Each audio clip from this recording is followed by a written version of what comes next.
Student, आज हम narration में करेंगे इंटेरोगेटिव टाइप ऑफ सेंटेंसेस। पहले हमने असर्टिव सेंटेंसेस किए थे, उसमें आप सेड टू को टोल्ड में बदलते थे। लेकिन जो इंटेरोगेटिव या प्रश्नवाचक सेंटेंसेस होंगे, आपने इसमें क्या करना है, क्योंकि इसमें कोई प्रश्न पूछा गया होता है तो इसलिए आप सेड टू को आस्क्ड में बदलेंगे। इसके बाद जो इंटेरोगेटिव क्वेश्चंस जो होते हैं वो दो तरह के होते हैं। एक तो होते हैं जो हेल्पिंग वर्ब से शुरू हों, जैसे is, am, are, was, were, has, have, had, do, did, can, could, may, might etcetera. या इनको कह सकते हैं yes and not answer type question, क्योंकि इनका जो जवाब है आप हाँ या ना में दे सकते हैं। इस तरह का अगर कोई वाक्य है जो हेल्पिंग वर्ब से शुरू हो रहा हो, तो आपने कंजक्शन के रूप में, जहाँ पे आप पहले दैट लगाते थे ना असर्टिव सेंटेंसेस में, आपको यहाँ पे इफ़ या वेदर का इस्तेमाल करना है, दैट नहीं लगाना है। दूसरे वाक्य होते हैं हमारे जो डब्ल्यू फैमिली से शुरू होते हैं, यानी कि what, why, where, when, how etcetera. तो अगर इनसे कोई वाक्य स्टार्ट हो रहा है तो उसमें आपने कोई कंजक्शन नहीं लगानी है, ना तो दैट लगाना, ना इफ़ या वेदर लगानी है। आपने वहाँ पे कोई कंजक्शन इस्तेमाल नहीं करनी है। ये जो वर्ड होगा उसको एज इट इज़ उतार देना है। तीसरी बात आपने ध्यान में रखनी है कि जो इंटेरोगेटिव सेंटेंस होता है हमारा, उसको हम असर्टिव बना देते हैं, यानी कि जो इंटेरोगेटिव सेंटेंस है उसको हम सिंपल सेंटेंस बना देते हैं। बच्चों, अब ये जो इंटेरोगेटिव टाइप ऑफ सेंटेंसेस होते हैं नरेशन में, आप इसके उदाहरण देखिए। इसमें जैसे फर्स्ट वाक्य है, she said to me, are you going to school. अब इसमें क्योंकि देखो ये इंटेरोगेटिव है, आपको लास्ट से पता चल जाएगा ये इंटेरोगेटिव सेंटेंस है, तो आपने क्या करना है, सेड टू को आस्क्ड में बदलना है। She said to me, she asked me. अब आपने देखना है कि जो ये सेंटेंस है हेल्पिंग वर्ब से शुरू हुआ है या डब्ल्यू फैमिली से शुरू हुआ है। ये हेल्पिंग वर्ब से शुरू हुआ है तो आप यहाँ पे जो कंजक्शन है ईफ लगाएंगे।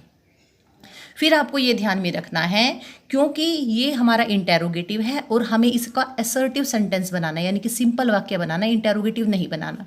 ये इंटेरोगेटिव क्यों है? क्योंकि इसमें सब्जेक्ट बाद में आया हुआ है और हेल्पिंग वर्ब पहले आई हुई है। तो जब आप इनडायरेक्ट स्पीच बनाएंगे तो उसमें आपने जो सब्जेक्ट है उसको आप पहले लेके आएंगे और जो हेल्पिंग वर्ब है जो भी उसके साथ लगेगी उसको आप बाद में लिखेंगे। इसी तरह आपने यू है, यू को हम बदलते हैं ऑब्जेक्ट के हिसाब से, तो फर्स्ट पर्सन में कन्वर्ट करेंगे तो आई आ जाएगा। उसके बाद इज़, एम, आर जो सेंटेंसेस में आते हैं तो उसको आपको वाज और वर में बदलना होता है, यानी कि जो प्रेजेंट कॉन्टिन्यूअस है आपको उसको पास्ट कॉन्टिन्यूअस में बदलना है। तो आर की जगह वाज या वर लगेगा, क्योंकि आई के साथ वाज लगेगा तो आप यहाँ पे वाज लगाएंगे, बाकी सेंटेंस एज इट इज़ आ जाएगा। नेक्स्ट सेंटेंस देखिए, इसमें है she said to me, where are you going. अब यहाँ पे सेड टू को आपने आस्क्ड में बदल दिया।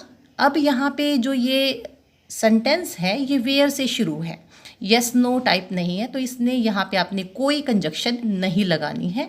ये जो शब्द है, जो भी यहाँ पे शब्द होगा डब्ल्यू फैमिली का आपको या एच फैमिली का, तो आपको वो एज इट इज़ यहाँ पे रख देना है।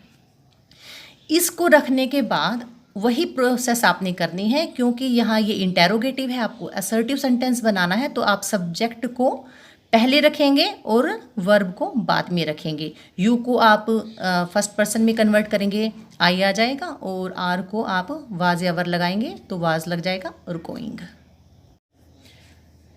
नेक्स्ट सेंटेंस देखिए, he said to me, said to को बदल देंगे आस्क्ड में, क्योंकि ये वाक्य है डू से शुरू हुआ है। डू जो है हेल्पिंग वर्ब है, तो आपने यहाँ पे इफ या वेदर लगाना है। इसके बाद आपको ये बात ध्यान में रखनी है, यहाँ पे जो डू लगाया गया है इस वाक्य को इंटेरोगेटिव बनाने के लिए लगाया गया और हमें असर्टिव सेंटेंस बनाना है। तो अगर इस प्रकार के वाक्यों में डू, डज या डिड आ जाता है तो आपको उसको डिलीट करना है, आपको उसको उठाना ही नहीं है, क्योंकि आपको एक सिंपल वाक्य बनाना है। इसके बाद ईफ के बाद आपको लिखना है सब्जेक्ट, तो सब्जेक्ट आपका यू है जिसको आप मी के हिसाब से चेंज करेंगे, आई आ जाएगा। अब है वर्ब की फर्स्ट फॉर्म, फर्स्ट फॉर्म को आप बदलते हैं वर्ब की सेकंड फॉर्म में। जो प्रेजेंट सिंपल है उसको आप पास्ट सिंपल में बदल देंगे, सेकंड फॉर्म में बदल दीजिए इन दिल्ली। अगले वाक्य में she said to Ram, she asked Ram.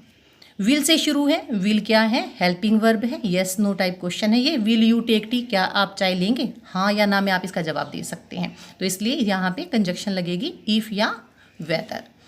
इसके बाद वही प्रोसेस आप करेंगे, सब्जेक्ट को पहले लिखेंगे, यू को बदलना है हमने राम के हिसाब से। अब पहले हम देखते थे कि ये फर्स्ट पर्सन था, लेकिन यहाँ पे क्या है, ये थर्ड पर्सन है। अब ये जो यू है वो थर्ड पर्सन में बदलेगा। यू का नीचे थर्ड पर्सन ही और शी होता है। राम इज अ बॉय, तो आप यहाँ पे ही लगाएंगे। उसके बाद विल को आप बदलते हैं वुड में, take T. Okay, next sentence है she said to us, she asked us. ठीक है, अब ये व्हाट डू यू वांट, तुम क्या चाहते हो। अब ये इसको आप येस और नो में इसका जवाब नहीं दे सकते हैं, और ये डब्ल्यू से शुरू होने वाला सेंटेंस है, तो यहाँ पे कोई कंजक्शन नहीं लगेगी, और डब्ल्यू व्हाट को आप एज इट इज़ उतार देंगे। उसके बाद क्योंकि यहाँ पे क्या है, डू जो है या डिड है या डज है, उसको हम छोड़ देते हैं। यू जो है उसको आप अस के हिसाब से, यानी कि आपने ये बदलना है फर्स्ट पर्सन में। यू क्योंकि हमें इस अस से पता चल रहा है कि ये प्लूरल है, तो यू का जो सिंगुलर तो होता आई है, लेकिन प्लूरल क्या होता है, वी होता है, तो यहाँ पे आप वी लगाएंगे। अब यहाँ पे वर्ब की फर्स्ट फॉर्म है, वर्ब की फर्स्ट फॉर्म को आप बदलते हैं वर्ब की सेकंड फॉर्म में। इसी तरह आप 4-5 सेंटेंसेस करके देखिए, आपको कोई समस्या हो आप पूछ सकते हैं।